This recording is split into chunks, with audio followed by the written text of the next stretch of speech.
విష్ణురూపాయ వ్యాసరూపాయ విష్ణవే నమో వై బ్రహ్మనిధయే వాసిష్ఠాయ నమో నమః.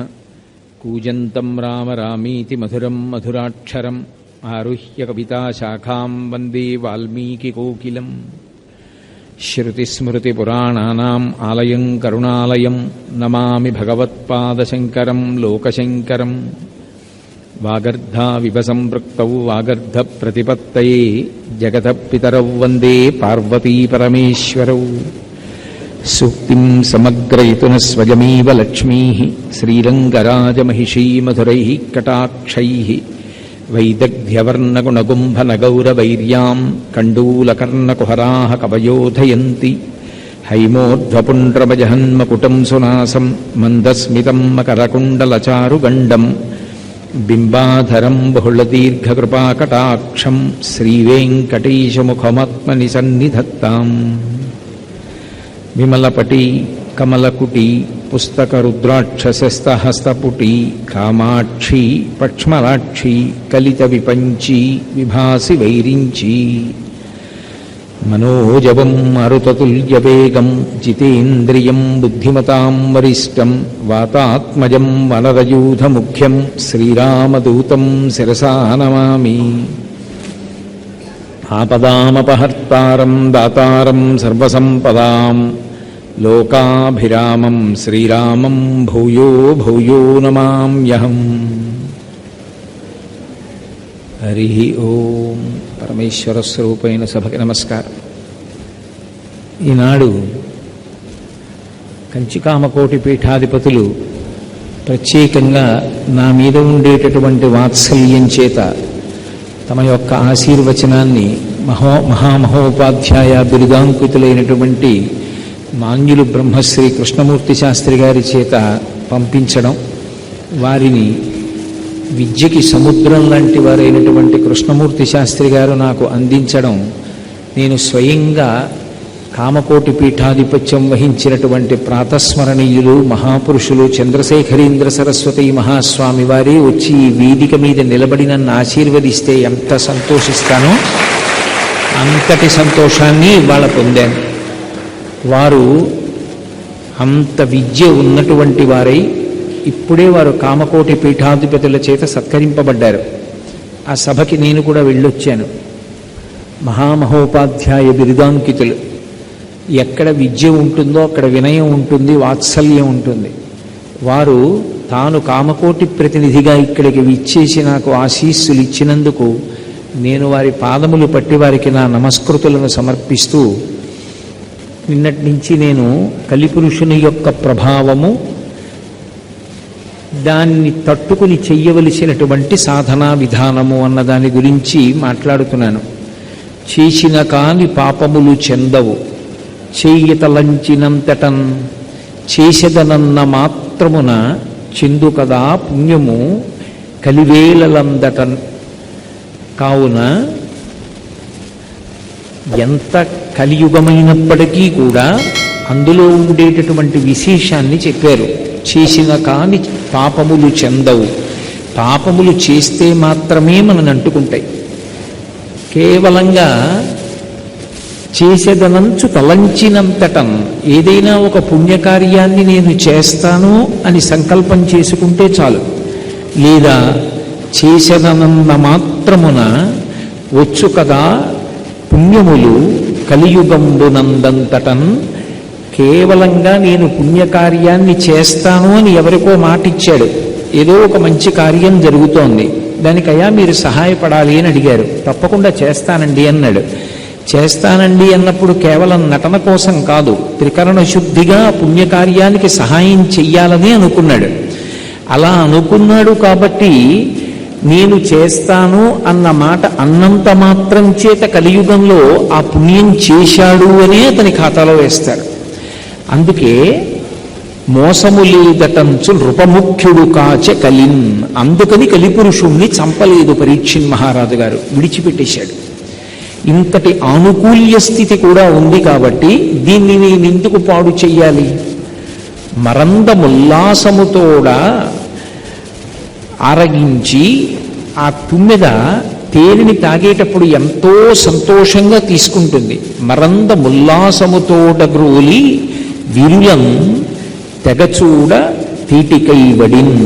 సీతాకోక చిలుక లేదా తుమ్మెద ఆ తేనె తాగిన తరువాత పువ్వుని మాత్రం ఏమీ చెయ్యకుండా ఎలా విడిచిపెట్టేస్తుందో అలా కలిపురుషుడి నుండి మనం పొందవలసినటువంటి మంచి విషయాన్ని పొంది కలిపురుషుడి వలన పొందవలసినటువంటి బాధల్ని పొందకుండా ఉండడానికి కావలసినటువంటి రక్షణ కవచములు ఉన్నాయి కనుక కలిపురుషుణ్ణి చంపవలసిన అవసరం ఏమున్నదని పరీక్షణ్ మహారాజు గారు విడిచిపెట్టేశాడు.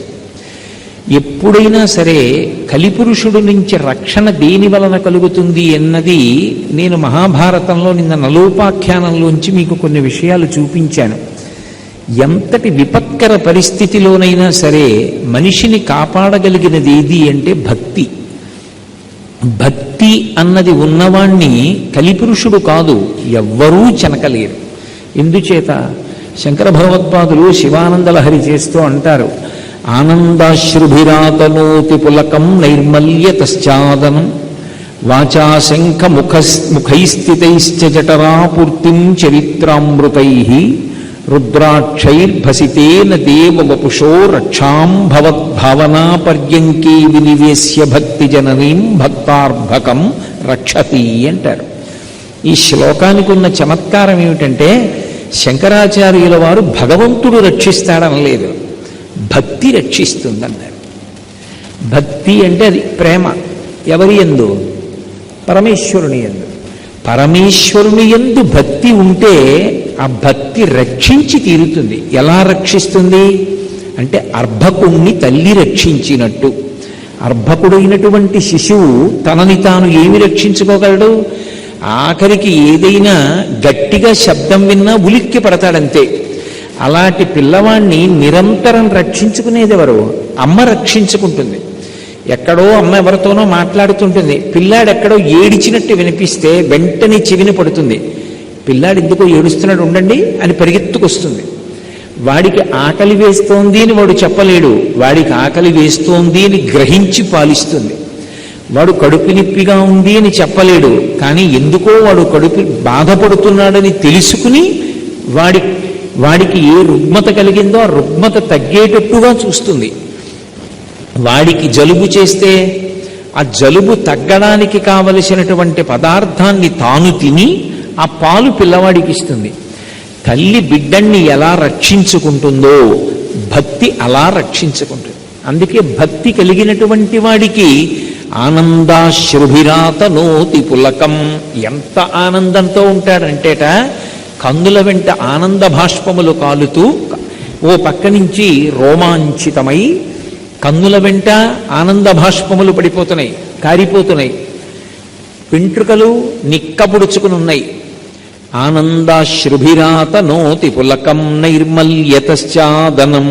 ఎప్పుడు నిర్మలంగా ఉంటాడు, మనసులో ఏ కల్మషం ఉండదు. ఎందుకని? అంతటా భగవంతుణ్ణి చూస్తాడు. ఏమండి మరి అలాంటప్పుడు కలిసి వస్తే సంతోషంగానే ఉంటుంది, కానీ ఎప్పుడైనా ఏదైనా బాధ కలిగినా కూడా మరి అతనికి మనసులో కుందడా? ఇంత నమ్ముకున్నానే భగవంతుడు నన్ను బాధ పెడుతున్నాడన్న భావన రాదా అంటే దూర్జటి కాళహస్తీశ్వర శతకం చేస్తూ అంటాడు, లోకుల్నంగని మెచ్చని ఎలుగని లోలోన నిందించని చీకాకున్బడని మహాత్ముడనని జేలొగ్గని మూకీభావమునం తిట్టని త్రోయని నీ కారుణ్యము కలిగి ఉండినను అంతే చాలునో శంకరా అంటాడు. పరమభక్తుడైనటువంటి వాడు కాలం కలిసిరానప్పుడు కూడా, కష్టముల చేత కుండినప్పుడు కూడా ఏం బాధపడడం. ఏదో జన్మలో ఎక్కడో ఏదో పొరపాటు జరిగింది, చేసిన పాపకర్మ ఉంది, ఆ పాపకర్మ ఇప్పుడు దుఃఖ రూపంలో పోతోంది. దుఃఖాన్ని భరించడం ఎంత కష్టమో అర్థమైంది కాబట్టి ఈశ్వరా నేను ఇప్పుడు పాపకర్మ చెయ్యకుండా నాకు నిగ్రహ శక్తినిచ్చి కాపాడు అని అడుగుతాడు తప్ప తనకివాళ కష్టం వచ్చిందని భగవంతుని పాదముల యందు విస్మరణ పొందడు, మరింత గట్టిగా పట్టుకుంటాడు. అందుచేత నైర్మల్యతశ్చాదనం, చక్కగా నిర్మలత్వం అనేటటువంటి బట్ట కప్పుతుంది. వాచాశంఖ ముఖైస్థితైశ్చ జఠరాపూర్తిం చరిత్రామృతై. అమ్మ ప్రేమ మీర పాలు తీసుకొచ్చి పట్టినట్టే భగవంతుని యొక్క కథలను ఎప్పుడూ చెవుల గుండా జుర్రుకుంటూ ఉంటాడు. అవతలవాడు చెప్పడానికి సమర్థుడు కాడా సందర్భం లేదు. మా స్వామి కథ చెప్తున్నాడు అంతే చాలు.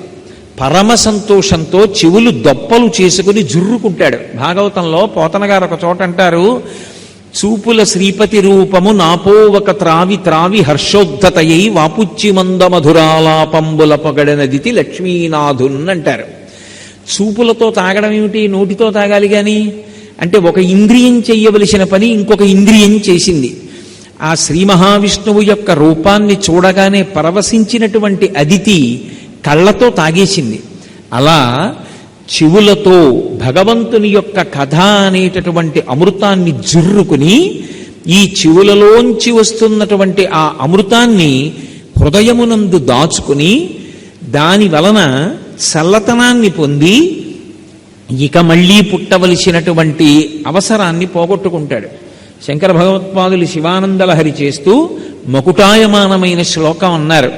గళంతీ శంభోత్వచ్చరిత సరిత కిల్బిషరదో దళంతీ ధీకుల్యాసరణిషు పతంతీ విజయతాం దిశంతీ సంసార భ్రమణ పరితాపోపశమనం వసంతి మచ్చీతో హృదయ శివానందలహరి అంటారు. ఏం చేస్తుందా భగవత్ కథ అంటే చెవులలోంచి లోపలికి వెళ్ళి అది హృదయ తటాకమునందు నిలబడి చల్లతనాన్ని ఇస్తుంది. దేని నుండి చల్లతనం? సంసార భ్రమణ పరితాపోపశమనం. సంసారమునందు పరిభ్రమించడం అంటే మళ్ళీ పుట్టడం, మళ్ళీ చావడం, మళ్ళీ పుట్టడం, మళ్ళీ చావడం. పునరపి జననం పునరపి మరణం పునరపి జననీ జఠరే చైనం జిహ సంసారే బహుదుస్తారే కృపయాపారే పాహిమురారే అంటారు భజగోవిందంలో. అలా పుట్టి చచ్చి జనన మరణ చక్రమునందు సంసార భ్రమణ పరితాపోపశమనమును ఇవ్వగలిగినటువంటిది భగవత్కథాశ్రవణము. ఆ భగవత్కథాశ్రవణము చేత అది చెవుల గుండా లోపలికి వెళ్ళి అంత సంతోషాన్ని ఇస్తుంది. కాబట్టి నైర్మల్య తశ్చాదనం వాచాశంకముఖైస్థితైశ్చ జఠరాపూర్తిం చరిత్రామృతై రుద్రాక్షైర్భసితేన దేవ వపుషో రక్షాం. ఈ శరీరాన్ని అమ్మ కాపాడుతుంది. ఏమో ఏ ఉగ్రభూతం వస్తుందో, పిల్లవాడు దేనికి ఉలిక్కి పడతాడో, ఎవరు చూడరాని చూపు చూస్తారో, వాడు దాన్ని తట్టుకోలేక తేజోక్షయమై ఏ ప్రమాదాన్ని ఎదుర్కొంటాడో, ఏ ఆపదొస్తుందో అమ్మ విభూతి పెట్టి పిల్లవాడి మెళ్ళో రుద్రాక్ష కడుతుంది. అలా భక్తి అన్న తల్లి ఎవరు భక్తుడో ఆ శిశువుని కాపాడుకుంటుంది. ఎందుచేత అంటే మెడలో రుద్రాక్షలు వేస్తుంది, నొసట విభూతి ధరించేటట్టు చేస్తుంది. కాబట్టి రుద్రాక్షైర్భసితేన దేవ వపుషో రక్షాం భవద్భావనా పర్యంకే వినివేశ్య భక్తి జననీం భక్తార్భకం రక్షతి. భక్తి అన్న తల్లి ఏం చేస్తుందంటే అస్తమానం భగవంతునికి సంబంధించినటువంటి స్మరణలు అనేటటువంటి ఊయలలో పెట్టి ఊపుతూ ఆ ఊగుతుండగా ఆ హాయిని అనుభవిస్తూ సంతోషాన్ని అనుభవిస్తూ బాహ్యమునందు ఏమైనా కష్టం ఉందా అన్న విషయం పట్ల ఏ విధమైనటువంటి స్పృహ లేకుండా పరమ సంతోషాన్ని అనుభవిస్తూ ఉంటాడు.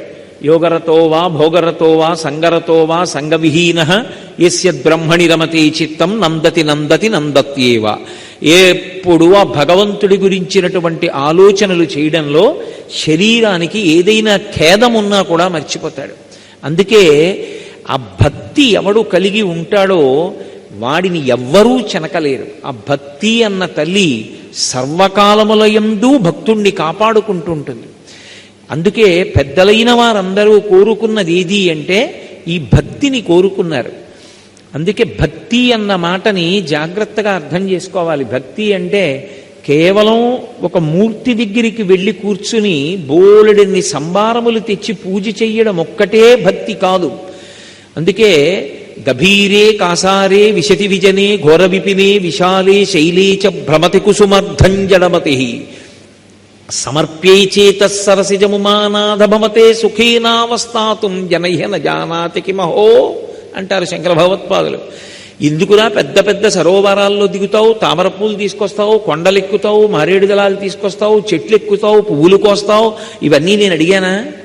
నీ హృదయం అనేటటువంటి కుసుమాన్ని నా దగ్గర పెట్టరా, నువ్వెవరని నేను అడగను, నీ వెంట నేను పరిగెడతానంటాడు పరమాత్మ. అంటే దాని అర్థం పూజ చెయ్యొద్దనా? కాదు. కేవలము పదార్థములు పరమేశ్వరుడికి సమర్పించడం ఒక్కటి పూజ కాదు. దాని మధ్యలో అందుకే అంటాడు, దళమైన పుష్పమైనను ఫలమైనను సలిలమైన బాయని భక్తిని కొలచిన జనులు అర్పించిన యలమిన్రుచిరాన్నముగను ఏను భుజింతున్నంటాడు.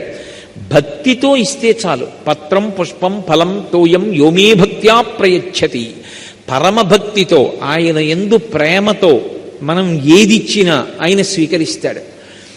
ఆయనకి ఇవ్వడానికి ఆయనది కానిది మనదైనది లోకంలో అసలు ఏముంటుంది? ఏముండదు. ఆయనది ఆయనకే ఇవ్వాలి. కానీ ఇచ్చేటప్పుడు భక్తితో ఇస్తే పరమేశ్వరుడు మురిసిపోతాడు. తండ్రి అన్నీ సంపాదించి తెస్తాడు. నాన్నగారే ఎక్కడో ఉద్యోగం చేసి డబ్బు సంపాదించి వృద్ధిలోకి తీసుకొచ్చి బట్టలు కొని చదివించి బొమ్మలిచ్చి ఆడుకొమ్మని పిల్లవాడికి కావలసినటువంటి ఉపకరణములన్నిటినీ సమకూరుస్తాడు. ఆ తండ్రే ఉద్యోగం చేసి కార్యాలయం నుంచి వస్తూ వస్తూ ఇంత తీపి బూందీ తీసుకొచ్చాడు, తినరా అని ఓ గిన్నెలో వేసి ఇచ్చాడు. నీకు తీయటి బూందీ ఇష్టం కదరా, తిను అన్నాడు. కొడుకు ఆ బూందీ తీసుకుని నాన్నగారండి ఎంత బాగుంటుందో నా కోసం బూందీ తెచ్చారా అని ఓ గడ్డ తీసి నోట్లో పెట్టుకోబోయి ఆగి గబగబా వెళ్ళి నాన్నగారండి మీరు తినండి అన్నాడు. తండ్రి అన్నాడు, నాకు అక్కర్లేదురా, నీకు ఇష్టమని తెచ్చాను, నువ్వు తిను అన్నాడు. కాదు నాన్నగారండి మీరు కొంచెం తినండి అన్నాడు. తండ్రి మురిసిపోయి వంగి నోరు పట్టాడు. వాడు నాన్నగారి నోట్లో ఓ బూందీ గడ్డ పెట్టి, నాన్నగారండి బాగుందా? చాలా బాగుంది నాన్న. ఇప్పుడు నేను తింటాను నాన్నగారండి అని వాడు తిన్నాడు. తండ్రి గబగబా తన భార్య దగ్గరికి వెళ్ళి, ఉసే చూశావా, నేను వాడి కోసం తీపి బూందీ తెస్తే వాడు తినకుండా నాకు ఇంత పెట్టి తిన్నాడే అని మురిసిపోతాడు. వాడిదా బూందీ? పిల్లవాడిదా? వాడు సంపాదించాడా? వాడు తెచ్చాడా? తండ్రి సంపాదించి తెచ్చినటువంటి బూందీలోంచే కాస్త బూందీ తండ్రి నోట్లో పెట్టాడు.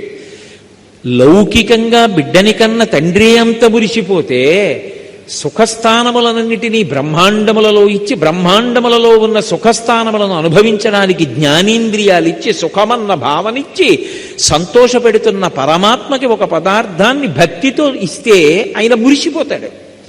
అది భక్తి. ఆ భక్తి లేనప్పుడు ఎంత పదార్థాన్ని ఇస్తే మాత్రం ఆయనకి కావాలి? అందుకే ఏ భక్తుడైనా అడిగింది ఏమిటంటే లోకంలో అన్నీ నాకు సుఖాలే ఇయ్యి, అన్నీ నా కోరికలే తీర్చు అని అడగలేదు. అసలు పండిపోయినటువంటి స్థితిలో ఎవరైనా ఏ కోరిక కోరారంటే, ఈశ్వర నాకు కావలసింది ఒక్కటే. కుంతీదేవి కూడా శ్రీకృష్ణ పరమాత్మను అడుగుతుంది, యాదవులందు పాండు సుతులందు నాకు మోహ విచ్ఛేదము చేయుమయ్యా, ఘనసింధువు చేరెడి గంగభంగి నీపాద సరోజ చింతనముపై అనిశము మదీయ బుద్ధి అత్యాదర వృత్తితో గదియగనట్లు చేయగదయ్య ఈశ్వర అంటుంది. నదికి దారి చూపించరెవ్వరు, తానే ప్రవహించి ప్రవహించి ప్రవహించి సముద్రంలోకి వెళ్ళిపోతుంది.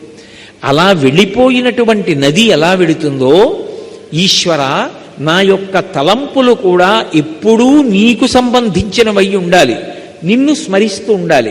నిన్ను స్మరించడం అంటే మళ్ళీ బాగా గుర్తుపెట్టుకోవాలి, కలిసొచ్చిన నాడు భగవంతుణ్ణి పొగడ్డం, కలిసి రాని నాడు భగవంతుణ్ణి విస్మరించడం కాదు. వాంఛితార్థ ప్రదాయిని ఆవిడ. పిల్లవాడు ఏదైనా అడగచ్చు, నాన్నగారు కారు తాళాలు ఇవ్వండి ఒకసారి అలా కాసేపు తిప్పుకొస్తానంటాడు. తండ్రి ఇస్తాడా? తప్పు, ఎప్పుడూ తీయకూడదని వీడు కారు తాళం అడుగుతున్నాడని అందకుండా ఎక్కడో దాచేస్తాడు. ఎందుకు ఇవ్వడు? ఆ కారు పిల్లవాడికి ఇస్తే ఆ పిల్లవాడు కారు తీసుకుని వెళ్ళి ప్రమాదానికి లోనవుతాడు. అందుకు ఇవ్వలేదు. అమ్మవారు ఒక కోరిక తీర్చలేదనుకోండి, అమ్మవారు కోరిక తీర్చకపోవడంలో కూడా ఏదో అనుగ్రహం ఉంది, అది నాకు దొరికితే నేను పాడయ్యే అవకాశం ఉందన్నమాట. అందుకే అమ్మవారు ఇవ్వలేదు అని మురిసిపోగలిగినటువంటి పరిణితి ఏర్పడడం నిజమైన భక్తి. అందుకే ఘనసింధువు చేరెడి గంగభంగి నీపాద సరోజ చింతనముపై అనిశము మదీయ బుద్ధి అత్యాదర వృత్తితో గదియగనట్లు చేయగదయ్య ఈశ్వరా అంటుంది. నా మనస్సు పరమ సంతోషంతో ఎప్పుడూ నీ గురించినటువంటి ఆలోచనలతో సంతతము, అది సుఖమా దుఃఖమా వదిలేయి, ఎప్పుడూ నీ యొక్క పాదములను పట్టుకోవడంలో మాత్రం విస్మరణ పొందకూడదు. అందుకే భక్తి అన్న మాటని చాలా జాగ్రత్తగా అర్థం చేసుకోవాలి. అసలు యథార్థమునకు భక్తి అన్న మాటకు అర్థం ఏమిటంటే, పూజా మందిరంలో నేను కూర్చున్నప్పుడే భక్తి అన్నాను అనుకోండి, 24 గంటల్లో నేను పూజా మందిరంలో ఎంతసేపు కూర్చుంటాను? ఓ అరగంట కూర్చుంటాను, గంట కూర్చుంటాను, 2 గంటలు కూర్చుంటాను. మిగిలిన 22 గంటలు భక్తి లేని జీవితమా? కాదు. భక్తి తంతువుగా పెరగాలి.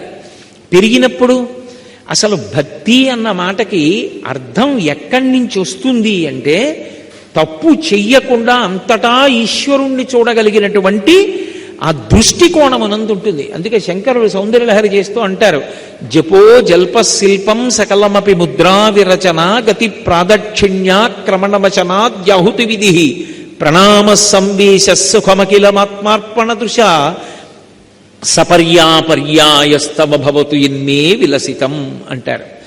జపో జల్ప శిల్పం సకలమపి ముద్రా విరచన.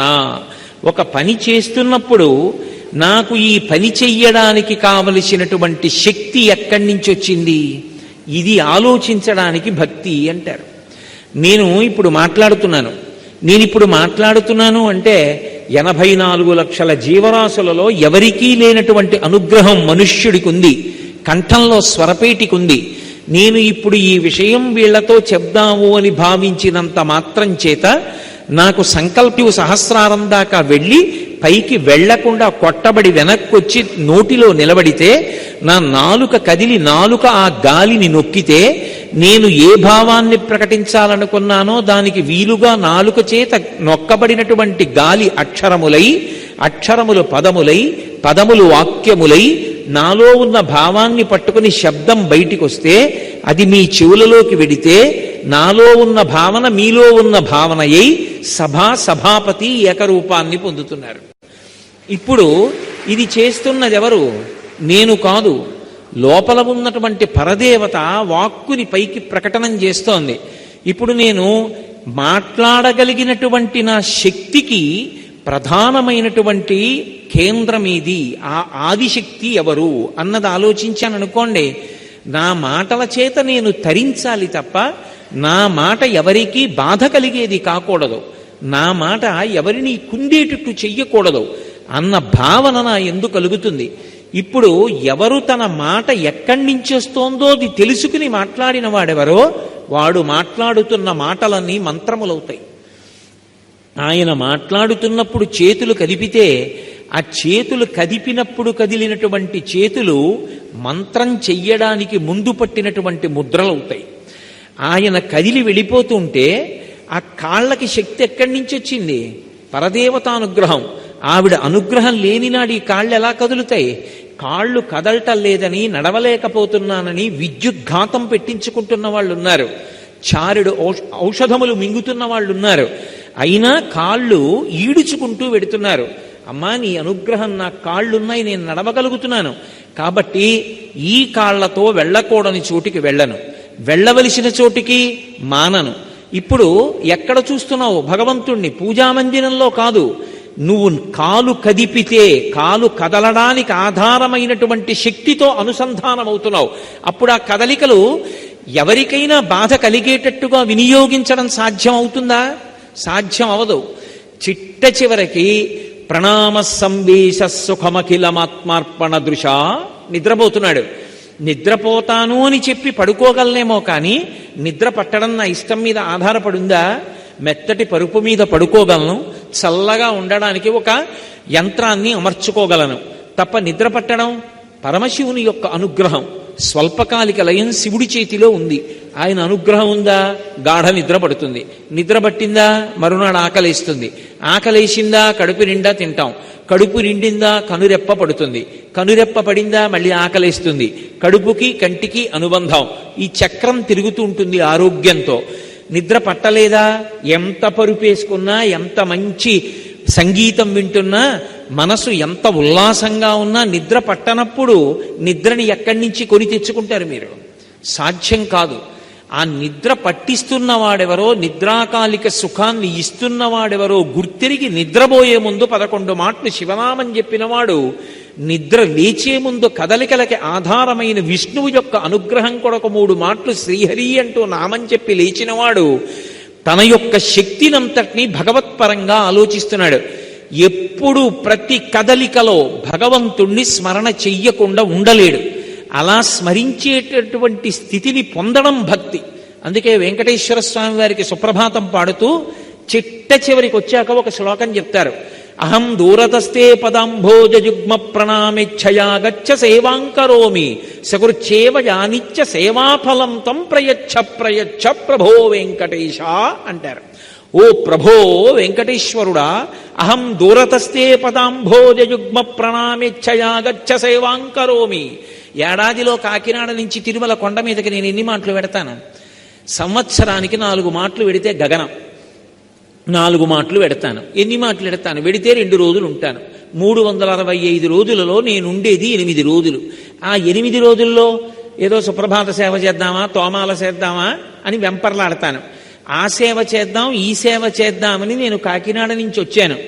ఈశ్వర, కాకినాడ నుంచి నేను తిరుమల కొండ మీదకి వచ్చి సంవత్సరంలో 8 రోజులలో కొన్ని సేవల పేరు చెప్పి కొన్ని గంటలు మాత్రమే నీ యొక్క సేవ యందు నేను నిలబడడం కాదు. నేను ఎక్కడ ఉన్నా, ఏం చేస్తున్నా అది నీ సేవగా మారేటట్టు నన్ను అనుగ్రహించు. ఎలా మారుతుంది సేవగా? ఎక్కడో నే కాకినాడలో ఉంటే స్వామివారి సేవ ఎలా జరుగుతుంది? అహింస ప్రథమం పుష్పం పుష్పమింద్రియ నిగ్రహ, సర్వభూతదయా పుష్పం క్షమా పుష్పం విశేషత, జ్ఞాన పుష్పం ధ్యాన పుష్పం తప పుష్పం తు సప్తమం, సత్యమష్ట విధం పుష్పం విష్ణోః ప్రీతికరం భవేత్. నేను ఈ 8 గుణములలో ఒక్క గుణాన్నైనా అలవరుచుకోవడం కోసం నిరంతరం పరిశ్రమిస్తే నేను ప్రతిరోజు ప్రతి క్షణం వెంకటేశ్వర స్వామి వారి పాదాలకి అష్టదళ పాదపద్మారాధన చేస్తున్నవాడమే. ఏదో ఒక్కరోజు పొద్దున్న వేళ అష్టదళ పాదపద్మారాధన కాదు, నేను బ్రతికున్నన్నాళ్ళు ప్రతి క్షణం స్వామికి అష్టదళ పాదపద్మారాధనం చేస్తూనే ఉన్నాను. అలా చెయ్యగలిగిన స్థితి ఎక్కడి నుంచి వస్తుంది అంటే భావనా సౌకుమార్యంలో ఉంటుంది. అన్నిటా భగవంతుణ్ణి చూడగలిగినటువంటి తత్వం, తనలోని కదలికలకన్నిటికీ ఆధారమైన వాడెవడో వాణ్ణి గుర్తించగలగాలి. పోతన గారు భాగవతం చేస్తూ ప్రహ్లాదుడి భక్తి గురించి చెప్తారు. పానీయంబులు త్రాగుచున్ కొడుచుచున్ భాషించుచున్ హాసలీలా నిద్రాదులు చేయుచున్ తిరుగుచున్ లక్షించుచున్ సంతత శ్రీనారాయణ పాదపద్మయుగళీ చింతామృతాస్వాద సంధానుండై మరచంచురారిసుతుడే తద్విశ్యమున్ భువరా అన్నారు. ప్రహ్లాదుడు ఈ విశ్వాన్నంతటినీ మరిచిపోయాడు. ఎప్పుడు? ఏదో సమాధిలోకి వెళ్ళిపోయి కాదు. పానీయంబులు త్రాగుచున్ కొడుచుచున్ భాషించుచున్ హాసలీలా నిద్రాదులు చేయుచున్ తిరుగుచున్ లక్షించుచున్. మంచినీళ్లు తాగుతుంటే ఎప్పుడూ శ్రీమన్నారాయణుడు గుర్తొచ్చేవాడు, మంచినీళ్లు బిందె గుర్తొచ్చేవి కావు. అదేమిటి? అలా ఎలా సాధ్యం? ఈశ్వర, పంచభూతములను నువ్వు సృష్టించావు. ఈ నీళ్లు నీ సృష్టి. ఈ నీరు కిందకి వెళ్ళాలి అని నియమం పెట్టావు. అగ్ని పైకి లేవాలి అని నియమం పెట్టావు. అగ్ని కిందకి వెళ్ళదు, నీరు పైకెక్కదు. ఈశ్వర, నువ్వు ఎంతటి కరుణామూర్తివి. కడుపు ఇక్కడ పెట్టకుండా కడుపు ఇక్కడ తలిక్కడ పెడితే కాదనేవాడెవడున్నాడు? కానీ అప్పుడు నాకు దాహం ఇస్తే నీరు వెంటనే శరీరంలో కెడితేనే ప్రాణం నిలబడుతుంది. సంజీవనం సమస్తస్య జగత సలిలాత్మిక భవ ఇత్యుచ్యతే మూర్తిర్భవస్య పరమాత్మన అంటారు వ్యాసభగవానుడు లింగపురాణంలో. నీటి రూపంలో ఉండి లోకాన్ని బతికిస్తాడు పరమాత్మ. కడుపు ఇక్కడుందనుకోండి, ఎన్ని నీళ్లు ఇందులో పోస్తే పైకెక్కి ఇక్కడికి వెళ్ళాలి. కానీ ఇక్కడ పెట్టాడు. ఆ నీళ్లు ఆయన ఇచ్చాడు. గడగడ తాగితే నీళ్లు కడుపులోకి వెళ్ళి ప్రాణాలు నిలబడుతున్నాయి. ఈశ్వర, ఎంతటి కరుణామూర్తివి. నీరు తాగేటప్పుడు నారాయణుడు గుర్తొచ్చాడు. బిందె మరిచిపోయాడు, నీళ్లు మర్చిపోయాడు, నారాయణుడు గుర్తొస్తున్నాడు. పానీయంబులు త్రాగుచున్ కుడుచుచున్ తింటుంటే గుర్తొస్తున్నాడు. ఈశ్వర, ఏమి ఓషధీతత్వం. ఒక్క ధాన్యపు గింజ తీసుకెళ్లి భూమిలో వేస్తే ఇంత కంక, ఇన్ని ధాన్యమా? ఆ బియ్యం తీసుకెళ్లి నీటిలో వేసి అగ్ని మీద బాగా పచనం చేస్తే ఒక మెతుకు కూడా, ఒక బియ్యపు గింజ కూడా విడిచిపెట్టకుండా గిన్నెలో ఉన్న ప్రతి బియ్యపు గింజ మెతుకైందా? ఆ మెత్తటి మెతుకులలోకి ఓ కూరగాయ తీసుకొచ్చి ఉడికించుకుని కలుపుకుంటే కొత్త రుచి వచ్చిందా? ఆ రుచి గ్రహించినే సంతోషించడానికి నాలుక మీద రసాంకురాలా? దాన్ని నాలుక మీద పెట్టుకునేటప్పటికి జిగురుతో లోపలికి జారడానికి మళ్ళీ మ్యూకస్ టైలిన్ పుట్టడమా? అది లోపలికి జారిపోతే అంత అసహ్యంగా నేను తినేసినటువంటి పదార్థాలన్నింటినీ అమాశయ పాకమైపోతే నేనే ఎంతో ప్రీతిగా తిన్నది బయటికి మళ్ళీ వాంతి అయితే నేను తినను. అటువంటిది తిన్నదాన్నంతా లోపల కూర్చుని అహం వైశ్వానరో భూత్వా ప్రాణినాం దేహమాశ్రిత ప్రాణాపాన సమాయుక్తం పచాన్యన్నం చతుర్విధం. నువ్వు జీర్ణం చేస్తున్నావా? రుచి చెప్పడానికి ఇంత మెత్తటి నాలుక, దాని మీద రసాంకరముల, పైన కింద గట్టిగా ఉండే 32 పళ్ళ, 2 వరసలా, ఈ పదార్థాన్ని నాలుక తొయ్యడమా, పళ్ళు నవలడమా, అది లోపలికి వెళ్ళడమా, జీర్ణం అవడమా, తెల్లవారేటప్పటికీ పిప్పి కిందకి రావడమా, సంవరణీకండరములు సడలిపోవడమా, అది జారిపోవడమా, బయటికి వస్తే దుర్వాసన, ఇందులో ఉంటే నవరంధ్రములున్నా కూడా వాసన బయటికి రాకుండా ఆపావా? ఏమి ఈశ్వరా నీ చమత్కారం, ఏమి నీ సృష్టి, ఏమి పరమాద్భుతమైన శిల్పివి. కామకోటి పీఠాధిపత్యం వహించిన చంద్రశేఖరేంద్ర సరస్వతి మహాస్వామి అంటుండేవారు, నేను ఎన్నో గీతలు గీశాను, ఎన్నో అక్షరాలు రాశాను, నీటి తడికి అవన్నీ పోయాయి. నేను మా అమ్మ కడుపులో ఉండగా ఒక మహాశిల్పి గీశాడు ఈ గీతలు. ఎన్నిసార్లు కడిగానో ఈ చెయ్యి, ఆ గీతలు మాత్రం పోలేదు. ఏ ఉలిపెట్టి గీశాడో.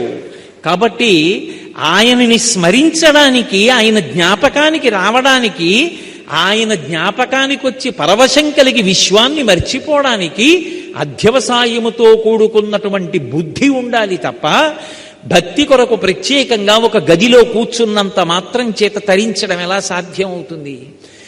ఎక్కడ కూర్చున్నా, ఎక్కడ నిలబడినా ఆ ఈశ్వరుడి యొక్క స్మరణలు మనసులోకి వస్తున్నాయనుకోండి, విశ్వముతో సమన్వయమవుతూ విశ్వాన్ని మర్చిపోయి విశ్వనాథుడు కనబడుతూ ఉంటాడు. అది పానీయంబులు త్రాగుచున్ కుడుచుచున్ భాషించుతున్ హాసలీలా నిద్రాదులు చేయుచున్ తిరుగుచున్ లక్షించుతున్ సంతత శ్రీనారాయణ పాద పద్మయుగళీ చింతామృతాస్వాద సంధానుండై మరచన్ సురారిసుతుడే తద్విశ్వమున్ భూవరా.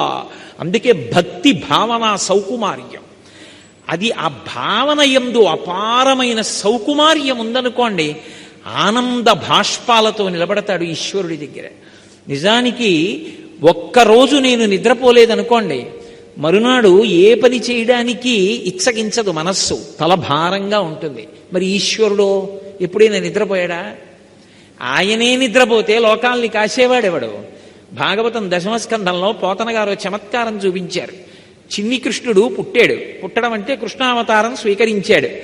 పాపం అక్కడ ఉన్నటువంటి గోపకాంతలందరూ ఆయనకి నీళ్లు పొయ్యాలని తొడ మీద పడుకోబెట్టుకుని ఆయన వీపు రుద్దేశారు. ఎటువంటి వీపు? ఆ వీపు ఆదిన్ శ్రీసతి కొప్పుపై తనువుపై అంశోత్తరీయంబుపై పాదాబ్జంబులపై కపోలతటిపై పాలిండ్లపై నూత్న మర్యాదంచెందు కరంబు క్రిందగుట ఆపైనా కరంబుంటమేల్ కాదే రాజ్యము గిజ్యమున్ సతతమే కాయంబు నాపాయమే అంటాడు బలిచక్రవర్తి. లక్ష్మీదేవంతటిది ఆ చెయ్యి పడితే మురిసిపోతుంది. ఆయన కాలి బొటన వేలుకున్నటువంటి గోటి చివరి భాగపు కాంతి కనపడితే చాలు. సూర్యులు తొల్లి ఎవని పాద నఖాగ్ర శోభితముంచేరి అంటాడు అక్రూరుడు. ఆ కాంతి తగిలితే చాలు, జన్మజన్మల నుండి వస్తున్నటువంటి తమోగుణం పోతుంది. అటువంటి పరమాత్మ వీపు రుద్దారు వాళ్ళు. ఆయనకి స్నానం చేయించారు. అసలు అక్కడ ఒక చమత్కారం చెప్పాడు లీలాశకుడు. యద్రోమరంధ్ర పరిపూర్తి విధావదక్షౌ వారాహ జన్మని బభూవ రమీ సముద్రాహ తం నామనాథమరవింద దళం యశోదా పాణిద్వయాంతర జలై స్నపయాం బభూవ అన్నాడు. అదే శ్రీ మహావిష్ణువు ఒకానొకప్పుడు ఆదివరాహమూర్తిగా వచ్చారు. సముద్రంలోకి దిగారు భూమిని వెతుకుతూ. సముద్రం అంతా ఆయన రోమకూపాల్లోకి వెళ్ళిపోయింది. ఆయన స్నానం చేయడానికి సరిపోలేదు ఆ నీళ్లు. ఆయన పైకి లేచి ఇలా అన్నారు. అంటే ఆ నీళ్లు ఇలా చిమ్ముకున్నాయి. బ్రహ్మాది దేవతలు ఆ నీళ్లు మీద పడితే చాలని ఇలా తలలు ఉంచి నమస్కరించారు. నువ్వు ఒకనాడు ఆదివరాహమూర్తిగా వస్తే సముద్రంలో నీళ్లు నీ రోమకూపాల్లోకి చాలలేదు. అదే నువ్వు చిన్ని కృష్ణుడుగా వస్తే యశోద దోసిట్తో తీసిన నీళ్లు ఇలా పోస్తే నీ ఒళ్ళు తడిసిపోయింది. ఏం చెప్పమంటావు పరమాత్మ, నీ లీలలు అలా ఉంటాయి. అటువంటి చిన్ని కృష్ణుడు స్నానం చేసి పడుకోబెట్టి గోపకాంతల ఆయన్ని నిద్రపుచ్చుతున్నారు. జోజో నలినదలేక్షణ జోజో మృగరాజ మధ్య జోజో కృష్ణ జోజో పల్లవకరపద జోజో పూర్ణిందు వదన జోజో ఎనచున్. పోతన గారికి జోజో అలా పడిపోయింది పద్యంలో. ఊపుతున్నారు. ఎంతకీ పడుకోడే, ఓ గోపకాంత వచ్చింది, ఎత్తుకుంది, అటు ఇటు తిప్పింది, వీపు మీద జో కొట్టింది, ఒక ఆవిడ తొడ మీద వేసుకుంది, తొడంతా ఊపింది, కాలు ఊపింది, చెయ్యి ఊపింది, పాట పాడారు, ఉయ్యాల్లో పెట్టారు. ఏం చేసినా పడుకోడు. ఏమిటమ్మా యశోదా నీ కొడుకు, ఏం చేసినా పత్తికాయల్లా కళ్ళు తెరుచు కూర్చుంటాడు, పడుకోడే అన్నారు. ఆయన్ని బోర్లా పడుకోబెట్టి వీపు మీద కొట్టేస్తున్నారు. ఆయన ఆలోచించాట, ఇదేమిట్రా, పాల సముద్రాన్ని చిలుకుతున్నప్పుడు మందర పర్వతం వీపు మీద పెట్టుకున్నప్పుడు కూడా ఇంత బాధ కలగలేదు, కృష్ణావతారం స్వీకరిస్తే ఇలా కొడుతున్నారు గోపకాంతలు, వీపు మీద ఎందుకు కొడుతున్నారు నన్నని ఆలోచించాడు. లోకములు నిదురపోవగత నిదిరింపని శుభగుడు రమణుల్ జోకొట్టి పాడ నిదురం గైకొను క్రియనూరకుండె కనుదెరవకయున్నన్నారు పోతన గారు. ఓహో, ఈ లోకంలో ఉన్న వాళ్ళకి అలసట ఒకటి ఉంది. అలసట ఉంది కాబట్టి వాళ్ళు నిద్రపోతారు కాబట్టి మళ్ళీ లేస్తూ ఉంటారు. నాకో నిద్రపోవడం అన్నది లేదు. నేను నిద్రపోతే లోకాలు చూసేవాడెవరు? నేను నిద్రపోను. కానీ నేను నిద్రపోకపోతే వీళ్ళు వదిలేట్టు లేరు, వీపు మీద కొట్టేస్తున్నారు. అందుకని నేను నిద్రపోయినట్టు నటించాలంటే కాసేపు కళ్ళు మూసుకుంటే వీళ్ళు ఊరుకుంటారని కళ్ళు మూసుకున్నట్ట పరమాత్మ. ఆయనకి నిజంగా నిద్ర ఉంటుందా? ఆయన నిజంగా నిద్రపోతే లోకాలు చూసేవాడెవరు? కానీ భావనా సౌకుమార్యం. ఆయన నిద్రపోయాడని, ఎవరూ చప్పుడు చేయకుండా పడుకోబెట్టామని, మరునాడు పొద్దున్న బయట నిలబడి తెల్లవారిపోతోంది స్వామి లే లే లే అని కొన్ని గుర్తులు చెప్తే ఆయన భళ్ళను తలుపులు తెరుచుకుని బయటికి వచ్చాడని. ఎలా వచ్చాడు? అప్పటి వరకు లే దర్శనవి అని ఎన్నో గుర్తులు చెప్పారు. తీరా ఆయన నిజంగా తలుపులు తీసుకొచ్చాడు. వస్తే ఎలా ఉన్నట్ట? కమలాకు చచూచు కకుంకుమతో నియతారుడితాతులనీలతనో కమలాయ తలోచనలో కపతే విజయీ భవ వెంకట శైలపతే. రాత్రి లక్ష్మీదేవి మా అమ్మని గాఢంగా కౌగలించుకుని నిద్రపోయావు స్వామి. అప్పుడు ఆమె కుచుముల మీద అలదుకున్నటువంటి కుంకుమ రేఖలు నల్లటి నీ వక్షస్థలం మీద కనపడుతున్నాయి. పోనీ నువ్వు ఎర్రగా ఉంటే ఏమో నల్లగా ఉంటావు. నల్లటి నీ వక్షస్థలం మీద ఎర్రటి కుంకుమ చుక్కలు కనపడుతున్నాయి. మేం పిలిచామని నువ్వు గభాలన ఉత్తరీయం కూడా సరిగ్గా వేసుకోకుండా తలుపులు తీసుకుని బయటికి వచ్చేశావు. నిన్ను చూసేటప్పటికే ఆ వక్షస్థలం, ఆ కుంకుమ చుక్కలు కనపడిపోతున్నాయి. మా కనురాపు తగులుతుందేమో. విజయీ భవ వెంకట శైలపతే. ఎంతటి భావనా సౌకుమార్యం! ఆ అనుభవించడం సుప్రభాతం. ఆ ఆనందంతో కంఠం గాద్గదికమై కన్నుల వెంట బాష్పధారలు పడాలి. ఇది కోరుకున్నది. అలా భగవంతుని స్మరించగలిగినటువంటి వాడికి శరీరమునకు ఖేదం ఉంటుందేమో, లోపల మాత్రం పరమ సంతోషంతో ఉంటాడు. చెరుకు కర్ర తీసుకొచ్చి మరలో పెట్టి తిప్పారనుకోండి తీయగానే ఉంటుంది. కత్తిపీటకి కోశారనుకోండి తీయగానే ఉంటుంది. పళ్ళ మధ్య పెట్టి నవిలేరనుకోండి తీయగానే ఉంటుంది. ఆఖరికి దాన్ని అక్కడ పెట్టి ఎవడో గోటం పెట్టి కొడితే పైకి లేచిన బిందువు నాలిక మీద పడితే తీయగా ఉంటుంది. ఏం చేసినా చెరుకు కర్ర తీయగానే ఉన్నట్టు పైన శరీరం ఎంత నలుగుడు పడిపోతున్నా భక్తుడైన వాడు మాత్రం లోపల ఆనందపడిపోతూనే ఉంటాడు. అందుకే శంకర భగవత్పాదులు భగవంతుడి రక్షణ అన్న మాట వాడలేదు. భక్తార్భకం రక్షతి. భక్తి అన్న తల్లి భక్తుణ్ణి రక్షించుకుంటుంది.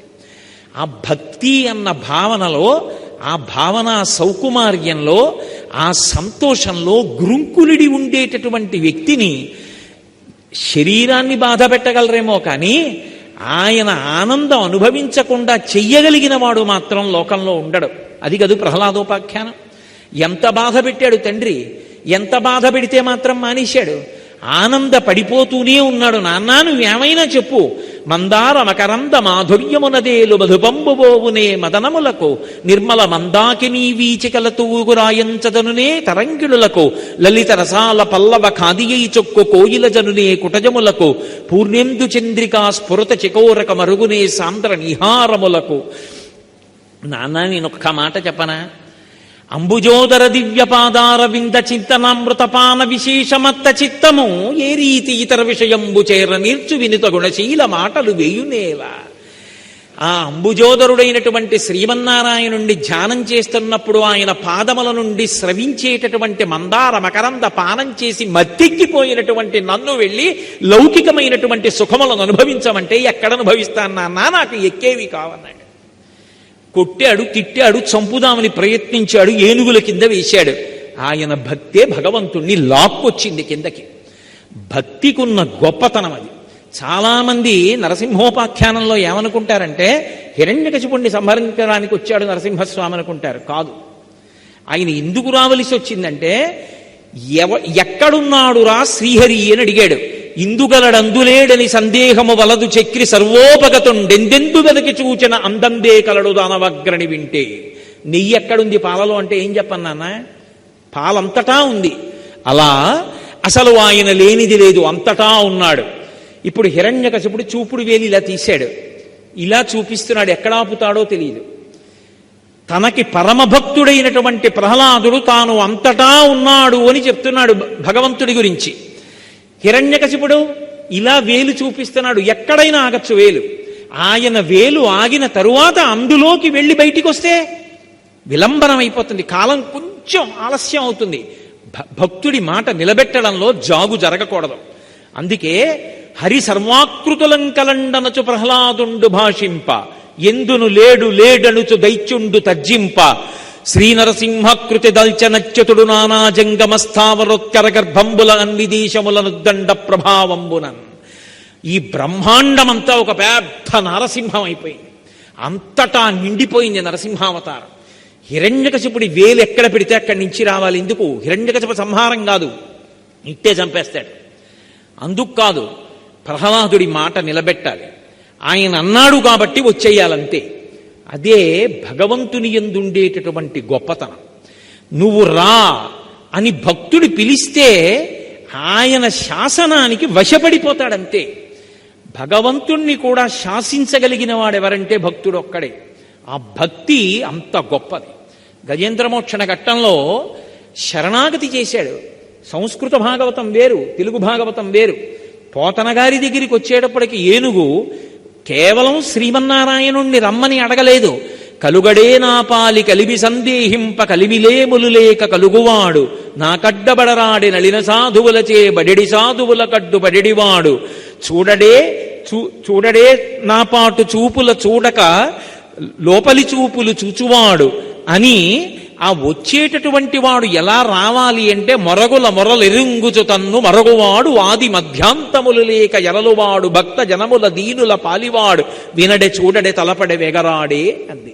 వచ్చేటప్పుడు తనని తాను మరిచిపోయి రావాలి భగవంతుడు. అది ఏమిటి? ఎప్పుడైనా పూజ చేశాడా గజేంద్రుడు? ఎప్పుడైనా భగవన్నామని చెప్పాడా? లేదు. అంత కష్టం వచ్చి మొసలి పట్టుకుంటే అది కూడా ఎన్నాళ్ళు, ఇక ప్రాణం పోయే ముందు చెప్పాడు ఈ మాట. నియమం పెట్టాడు, నువ్వు మామూలుగా వస్తే కుదరదు, నిన్ను నువ్వు మరిచిపోయి రావాలన్నాడు. ఆయన భక్తికి లొంగిపోయాడంతే, ఏం మామూలుగా రాలేదు. ఆ వచ్చేటప్పుడు ఎక్కడి నుంచి రావాలి ఆయనకి తెలియదు, పిలిచాడంతే. అల వైకుంఠపురంబులో నగరిలో ఆమూల సౌధంబుదాపల మందారవనంతరమృతసర ప్రాతేందు కాంతోపలోత్పల పర్యంకరమా వినోది యగువాపన్న ప్రసన్నుండు విహ్వల నాగేంద్రము పాహీ పాహీ ఎన కుయ్యాళించే సవరంభియై సిరికింజప్పడు శంఖచక్రయుగముంచేదోజి సంధింపడే పరివారంబును జీరణ భ్రగపతిన్ మన్నింపడాకర్ణికంత రథం విల్లము చక్కనొత్తడు వివాద ప్రోద్ధిత శ్రీకుచోపరి చేలాంచలమైన వీడడు గజ ప్రాణావనోత్సాహి. ఆఖరికి ఎవరి కొంగు పట్టుకొచ్చేస్తున్నాడో ఆ లక్ష్మీదేవికి కూడా చెప్పడం మానేశాడు. అడిగదనని కడువడి జను అడిగిన తన మగడు నుడువడ నిన్నడగన్ వెడ్డబెడ్డ సిడ్డిముడ్డిదడబడ్డ నడుగిడ్డు నడుగిడ్డదు చెడిమ నడుగిడ్డునే డలన్నన్నారు పోతన గారు. ఆ ముందు పవిట కొంగు పట్టుకుని విష్ణుమూర్తి వెళ్ళిపోతుంటే వెనక వస్తున్నటువంటి లక్ష్మీదేవి ఆయన కాళ్లల్లో కాళ్ళు పడిపోయి తడబడిపోతుంటే పక్కనున్న వాళ్ళు ఎక్కడికెడుతున్నాడమ్మా నువ్వు అడగమమ్మా అంటే అడగలేక ఆవిడెంత తడబడిందో పద్యంలో డకారాలు పడ్డాయి. కాబట్టి ఆయన భక్తి కలిగినటువంటి వాళ్ళ యొక్క శాసనానికి కూడా వశవర్తి. వాళ్ళ మాట వింటాడు. మాట వినడం ఏమిటండి, వాళ్ళ చేతి దెబ్బలు తిన్నాడు. మనం తెల్లవారి లేస్తే కొలిచేటటువంటి వెంకటరమణుడి గడ్డం కింద తెల్లటి కర్పూరపు ముద్ద ఉంటుంది. అనంతాచార్యుల వారు కొండ మీదకి వచ్చి పూలతోట నిర్మాణం చేస్తున్నారు. వెంకటేశ్వర స్వామి వాడు పిల్లవాడి రూపంలో వెళ్ళి నేను కూడా నీకు సహాయం చేస్తానన్నారు. నాకెవడి సహాయం అక్కర్లేదు, అవతల బో, మా గురువు గారు రామానుజాచార్యులు వారు చెప్పారని తోట నిర్మాణం చేస్తున్నానన్నారు. పాపం పెద్ద ఆయన కష్టపడుతున్నారని పిల్లాడి రూపంలో వచ్చి తట్ట అక్కడ పెడితే గబగబా తీసుకెళ్లిపోతున్నారు. భార్య గర్భిణి, ఇంత తొందరగా తట్ట ఎలా తీసుకెడుతోందని అనంతాచార్యులు వారు చూశారు. చూసేటప్పటికీ వెంకటేశ్వర స్వామి వారు తట్ట పట్టుకెడుతున్నారు పిల్లాడి రూపంలో. వద్దన్నా వచ్చి వెంటపడి తట్ట పట్టుకెడుతున్నాడు రా, వద్దన్న పని చేస్తున్నాడు, ఈ పిల్లాన్ని కొడతానని చేతిలో ఉన్న గుణపం పట్టుకు పరిగెత్తారు. పరిగెడితే వెంకటేశ్వర స్వామి వారు అన్నీ తిరిగి ఆనందనిలయంలోకి వెళ్ళిపోతున్నారు.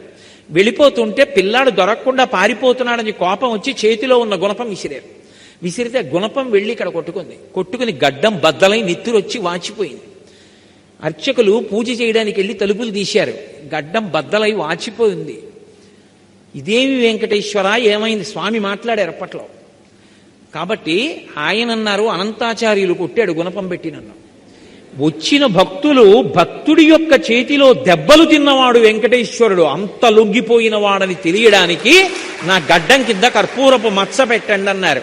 ఇప్పటికీ వెంకటేశ్వర స్వామి వారి గుళ్ళోకి ఎడుతుంటే 5 భాషల్లో రాసుంటుంది అనంతాచార్యుల వారు వెంకటేశ్వర స్వామి వారి మీద వేసినటువంటి గుణపం గోడకి వేలాడదీసి. కాబట్టి ఆయన లొంగల మహానుభావుడు. భక్తి కలిగినటువంటి వాణ్ణి ఎవరు ఏమి చెయ్యగలరు? ఆ భక్తి తత్పరుడైనటువంటి వాడు ఎప్పుడూ ఆనందపడిపోతూ ఉంటాడు. ఆ భక్తి ఉన్నవాణ్ణి కలి చెనకలేడు. అందుకే నలమహారాజు గారిని పట్టుకోవడానికి ప్రయత్నం చేస్తే అన్నాళ్ళు ఎదురు చూడవలసి వచ్చింది కలి. ఎందుచేత? వెళ్ళి పట్టుకోవాలి అంటే శౌచము లేకుండా ఉండాలి. నిరంతర శౌచం ఏదిస్తుంది? భగవంతుడికి సంబంధించిన స్మరణలిస్తాయి, జపమిస్తుంది, తపమిస్తుంది, హోమమిస్తుంది, పుణ్యకర్మలిస్తాయి. ఎప్పుడూ భగవంతుడితో అనుసంధానమయ్యుండేటటువంటి నలుడిలోకి ప్రవేశించలేక ఎదురు చూసి ఒకానొక నాడు మూత్ర విసర్జన చేసి కాళ్ళు కడుక్కోకుండా బయటికి వచ్చినటువంటి దోషాన్ని అడ్డు పెట్టుకుని నలమహారాజు గారిలో ప్రవేశించి ఆయనకి అన్ని కష్టములు ఇవ్వగలిగాడు తప్ప భక్తి కలిగినన్నాళ్ళు నలమహారాజు గారిని చెనకగలిగాడా? అందుకే భక్తియే శ్రీరామ రక్ష. ఆ భక్తి ఉన్నవాణ్ణి కలిపురుషుడు చెనకలేడు. అయితే ఇక్కడ ఒక మాట మీరు బాగా జ్ఞాపకం పెట్టుకోవాలి. భక్తి అన్న మాటకు అర్థం కేవలము భగవంతుని యొక్క స్మరణలు అన్న విషయం దగ్గర ఆగకూడదు. అసలు నిజంగా భక్తి అన్న మాటకు అర్థం ఏమిటో తెలుసా? ధర్మాచరణమునకు భక్తి అని పేరు. నాకు మా అబ్బాయి తీసుకొచ్చి ప్రతిరోజు బుట్టడు పూలు నా పాదాల మీద పోసి మెళ్ళో ఓ పెద్ద పూలదండ వేసి నా ఒళ్ళంతా చందనం రాసి నా కాళ్ళ మీద పడి నమస్కారం చేసి వీధిలోకి వెళ్ళి మాత్రం నేను వద్దన్న పనులన్నీ చేస్తున్నాడు అనుకోండి, నేను సంతోషిస్తానా? నా రెండో కొడుకు మాత్రం పొద్దున్నే వచ్చి నా 2 కాళ్ళకి నమస్కారం పెట్టి పరమధార్మికమైన జీవనం చేసి నేను ఎలా బ్రతకమన్నానో అలాగే బ్రతికి తృప్తితో జీవనం చేస్తున్నాడు అనుకోండి, నేను ఎవరిని చూస్తే సంతోషిస్తాను? నా రెండో కొడుకుని చూస్తే సంతోషిస్తా, పెద్ద కొడుకుని చూసి సంతోషించను. అందుకే ధర్మము అన్న మాటకు అర్థం ఏమిటంటే ధ్రియతేవా జనైరితి ధర్మం. ఈశ్వరుడు ఎలా బ్రతకమని చెప్పాడో అలా బ్రతుకుతున్నవాడెవరో వాడి పట్ల ఈశ్వరుడికి ప్రీతి ఎక్కువ. అందుకే ఎవడు ధర్మాత్ముడో వాణ్ణి నిరంతరము రక్షిస్తూ ఉంటాడు. వామనమూర్తి యొక్క ఘట్టంలో వాడు నా కొరకు రక్షింపవలయువాడు అన్నాడు. నేను వాణ్ణి రక్షించానంటే నా గొప్ప అనుకోకండి. ధర్మాత్ముడైన వాణ్ణి నేను రక్షించకపోతే అసలు నేనున్నానని లోకం నమ్మదు. నేనొకడిని ఉన్నాను అని నమ్మాలంటే ధర్మాత్ముడిని రక్షించాలి. అందుకు రక్షించా, వాడి కోసం కాదు, నా కోసం. అందుకే ధర్మాత్ముడు ఎక్కడుంటాడో అక్కడే పరమేశ్వరుడు ఉంటాడు. వాడితోనే కలిసి నడుస్తూ ఉంటాడు భగవంతుడు ఎప్పుడు. అందుకే శ్రీరామాయణంలో ధర్మం గురించి కౌసల్యామాత ఒక మాట మాట్లాడుతుంది. దాన్ని సద్దెన్నపు మూట అంటారు పెద్దలు. ఈ శ్లోకం పిల్లలకి తప్పకుండా చెప్పండి అంటారు. ధర్మాచరణము మనకి సమయమంతా అనుకూలంగా ఉన్నన్నాళ్ళు చేయడం కాదు, సమయము ప్రతికూలంగా ఉన్నప్పుడు కూడా ధర్మాచరణమును విస్మరించరాదు. ధర్మము ధర్మమే, ధర్మాన్ని ధర్మంగా నిర్వర్తిస్తూనే ఉండాలి. రాముడు పుట్టాడు, పెరిగాడు, పెద్దవాడయ్యాడు, వశిష్ఠ విశ్వామిత్రులకు శిష్యుడయ్యాడు, వాళ్ళందరి దగ్గర పాఠాలు నేర్చుకున్నాడు, సీతమ్మని వివాహం చేసుకున్నాడు, అయోధ్యానగరానికి తిరిగి వచ్చాడు, అంతఃపురాల్లో కాపరం చేశాడు, దశరథ మహారాజు గారి ఛత్రఛాయల్లో జీవనం చేశాడు. అప్పుడు ధర్మాచరణం చేయడం గొప్ప కాదు.